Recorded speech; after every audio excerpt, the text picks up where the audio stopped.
भारत के अंदर जो लोग कृषि कानूनों के खिलाफ थे वो कृषि कानून वापस होने के बाद में इसको राजनीतिक स्टेप क्यों बता रहे हैं? उनको तो खुश होना चाहिए। प्रधानमंत्री ने कहा है कि तीनों कृषि कानून वापस ले लिए जाएंगे जिनको हम समझा नहीं पाए कुछ लोगों को। इन कानूनों के वापस होने की वजह से 80% किसानों को नुकसान होगा, जिसका फायदा भाजपा को यूपी और पंजाब में मिलेगा और कांग्रेस को अन्य पार्टियों को बहुत नुकसान हो सकता है। एनडीटीवी की इस खबर के ऊपर नजर डालते हैं तो ऐसा लगता है मोदी ने फार्मर्स का नुकसान कर दिया है और पॉलिटिक्स में बढ़त बनाने के लिए कानून वापस ले लिए हैं। इस प्रकार की खबर एनडीटीवी के ऊपर देखना बहुत ही बड़ा शौक है और यह शौक धीरे धीरे बढ़ता जाएगा। आपको यह पता है कि फार्मर्स चले गए थे सुप्रीम कोर्ट ने और सुप्रीम कोर्ट ने एक पैनल बना दिया था। इस पैनल के अंदर एक मेंबर है जो ये कहते हैं कि कृषि कानूनों को वापस लेना केवल और केवल राजनीतिक परिभाषाओं को सिद्ध करता है और इनको वापस लेने की वजह से पंजाब उत्तर प्रदेश के अंदर चुनाव जीते जाएंगे। कैसे जीते जाएंगे इस बात को समझिए, मगर सबसे पहले यह समझिए कि 3 कानून जो वापस ले लिए गए हैं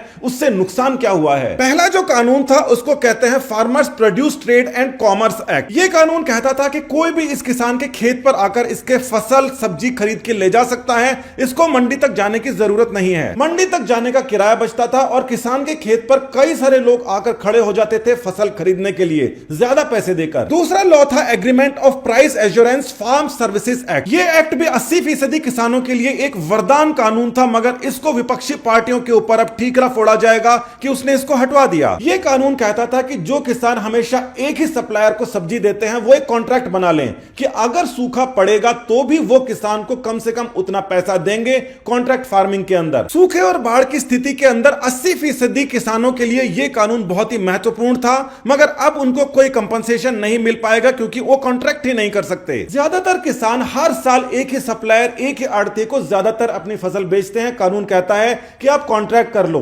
जिसकी वजह से सप्लायर या आड़तिया कॉन्ट्रैक्ट के बाद में आपके फायदे में ही नहीं आपके नुकसान के अंदर भी शामिल होगा, अब नहीं होगा। तीसरा जो कानून था वो है एसेंशियल कमोडिटीज एक्ट, जिसकी वजह से सबसे बड़ा बखेड़ा था। और ये जो अमेंडमेंट था वो 80% छोटे किसानों को फायदा होने वाला था क्योंकि छोटे किसान दूसरे स्टेट्स के अंदर जाके फसल नहीं बेच सकते। अब ये सारा का सारा मार्जिन दोबारा से बड़े किसान बड़े आड़तिये ही रखेंगे। इसका एक छोटा सा उदाहरण आप समझिए कि एक स्टेट के अंदर अगर फसल के दाम कम है और दूसरे स्टेट के अंदर फसल के दाम ज्यादा हैं तो क्या होगा। राजस्थान के अंदर कांग्रेस की सरकार है, बाजरे का रेट यहां पर 1000 जब बिक रहा था उस समय बीजेपी की सरकार हरियाणा में 2500 की एमएसपी दे रही थी। तो बहुत सारे राजस्थान के किसान सीधे ही बीजेपी शासित प्रदेश के अंदर जाकर अपना बाजरा बेच सकते थे। इससे किसानों को तो फायदा होता था, मगर बड़े सप्लायर्स को इससे नुकसान होने लग गया था, उनका मार्जिन कट होने लग गया था। अब ये वापस हटा लिए गए हैं तो किसानों को नुकसान वापस शुरू हो जाएगा। यूपी और पंजाब के एक किस्से से हम समझते हैं कि किस प्रकार से किसानों को नुकसान होगा और इसका ठीकरा विपक्षी पार्टियों के सर पर फोड़ा जाएगा। इन कानूनों को जो हटा लिया गया है वो खरीफ सीजन की हार्वेस्टिंग के टाइम पे नहीं, रबी सीजन की जब हार्वेस्टिंग होगी उस समय यूपी और पंजाब के अंदर इलेक्शन होंगे और इसका असर देखा जाएगा। स्टेप बाय स्टेप समझिए कि डेट्स महत्वपूर्ण है और ये जो टाइम है इलेक्शन का, इसी समय असली खेल हो जाएगा और इसका नुकसान विपक्षी पार्टियों के ऊपर पड़ने वाला है। कृषि कानूनों के आने से पहले गेहूं की स्मगलिंग हुआ करती थी, यूपी से गेहूं जाता था और पंजाब के अंदर बिक जाया करता था।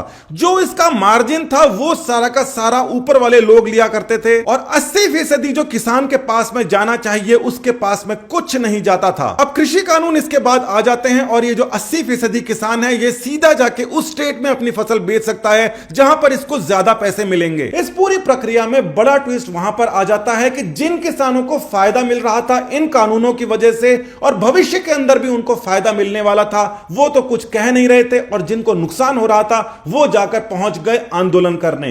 ज्यादातर ये बड़े किसान ही थे। जिन लोगों को मोटा मुनाफा होता था ऑडी कार के अंदर, मर्सिडीज कार के अंदर, बड़ी बड़ी गाड़ियों के अंदर, अलग अलग जगह जाकर उन्होंने आंदोलन करना शुरू कर दिया। और जो छोटे किसान थे, मजदूर थे, जिनके पास रुपए पैसे की थोड़ी तंगी रहती है, बड़े किसानों के साथ में उनको आने में कोई समस्या नहीं हुई क्योंकि हमेशा ऐसा ही होता है, जब बड़ा आदमी आंदोलन करेगा तो छोटे गरीब लोग उसके साथ जुड़ ही जाएंगे। पिछले मार्च अप्रैल के अंदर जो फसलों की कटाई हुई थी वो दूसरी जगह जाकर जब अपनी फसल बेचना चाहते थे तो उनको बेचने नहीं दिया गया, मगर इस वाले सीजन के अंदर जो अभी अभी सीजन गया है इसके अंदर इधर उधर जाकर बहुत सारी फसलें बेची गई और किसानों को इससे फायदा भी हुआ। कानून आ चुके थे मगर मार्च के अंदर किसी को भी फसल बाहर नहीं बेचने दी गई, मगर अक्टूबर के अंदर जो फसल आती है इस समय तक बहुत सारी फसल इधर से उधर भी बिकी और किसानों को बेहतरीन फायदा मिला। अब किसान को फायदा मिलना मिलना शुरू हो गया था और बड़े पैमाने के ऊपर फायदा मिल रहा था। 80% छोटे किसानों को सीधे तौर पर फायदा मिल रहा था। इस बड़े फायदे के मिलने के बाद में अब आने वाली जो फसल है, इस समय जो बो दी गई है, ये मार्च 2022 के अंदर निकल कर आएगी। उसके ही जस्ट आसपास में चुनाव है और जब फसल खड़ी होगी उस समय वोटिंग होगी और किसान को यह पता होगा कि आने वाली फसल को अब हम उतना फायदा नहीं ले पाएंगे जितना कि अक्टूबर में दिवाली के आसपास में हमने लिया है। और इसके चलते 80% किसान जो कि गेहूं के ऊपर डिपेंडेंट है, पंजाब के अंदर, उत्तर प्रदेश के अंदर ये प्रमुख क्रॉप है, इनका गुस्सा निकलेगा विपक्षी पार्टियों के ऊपर जो इस समय तक बढ़त बनाए हुए थी। इसीलिए अब कई सारे लोगों के सुर बदल चुके हैं और वो कह रहे हैं कि किसानों की जगह मोदी अब पॉलिटिक्स कर रहे हैं। तो इसके लिए जिम्मेदार कौन है? प्रधानमंत्री मोदी ने अपने भाषण में 2 कारण इसके लिए गिनवाए। पहला तो उन्होंने बताया कि सुप्रीम कोर्ट के अंदर भी पहुंच गए थे और सुप्रीम कोर्ट के अंदर पहुंचकर जो लोग जो कह रहे थे, उन्होंने जो स्टेटमेंट चेंज किया है वो आपने देख लिया।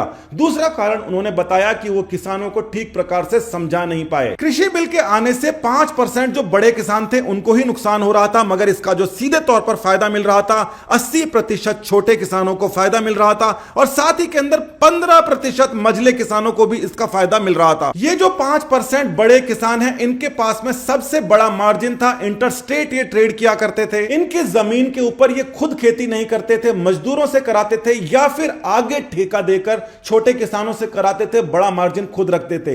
इनको नुकसान हुआ है। अब मामला यह हो गया है कि 95% किसान जो कभी आंदोलन करना ही नहीं चाहते थे क्योंकि उनको फायदा और नुकसान पता ही नहीं था, उनके सामने 5% ऐसे किसान थे जो आंदोलनरत थे, बुरी तरीके से कानूनों के खिलाफ थे। मतलब ये जिसको फायदा हुआ उसने कुछ बोला नहीं, ना इधर का बोला ना उधर का। जिसको नुकसान हुआ बड़े किसानों को, उन्होंने इसका विरोध किया और इस विरोध के चलते कानून वापस जा रहे हैं। मगर 95% जो किसान हैं उनको इसकी टीस रह जाएगी। अगली फसल जो उनके सामने खड़ी है उसको देख देख कर वो ये बात सोचेंगे। इस किसान को वापस मंडी में जाकर अपने आड़तीये को फसल बेचनी पड़ेगी, सब्जियां बेचनी पड़ेगी और इसका भाड़ा ये खुद वहन करेगा। ये किसान हर साल एक ही आड़तीये को अपनी फसल देता आया है, अब भी देता रहेगा, जो कि फायदे में उसका साझेदार रहेगा, मगर नुकसान के अंदर इसके साथ कोई नहीं आएगा। और ये जो बड़ा कट है ये 5% से हमेशा से जो दलाल लगे रहते थे उनके पास जाता रहेगा। किसानों को इसका कुछ नहीं मिलेगा, जबकि पूरी मेहनत किसान की है। बिल्कुल पॉलिटिकल डिसीजन है। छोटे किसानों को नुकसान होगा, दलालों को इसका फायदा होगा, बड़े किसानों को फायदा होगा,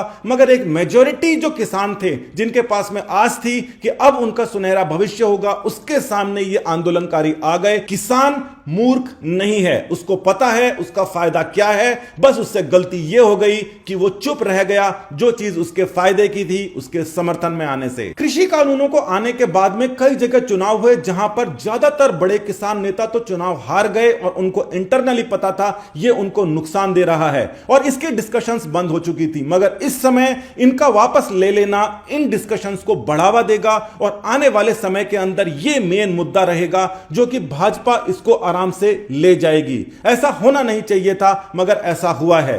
किसानों के लिए सरकारों को सोचना चाहिए और केवल उनको दंडित करने के लिए इस प्रकार से कानूनों को वापस नहीं लेना चाहिए। नमस्कार, धन्यवाद।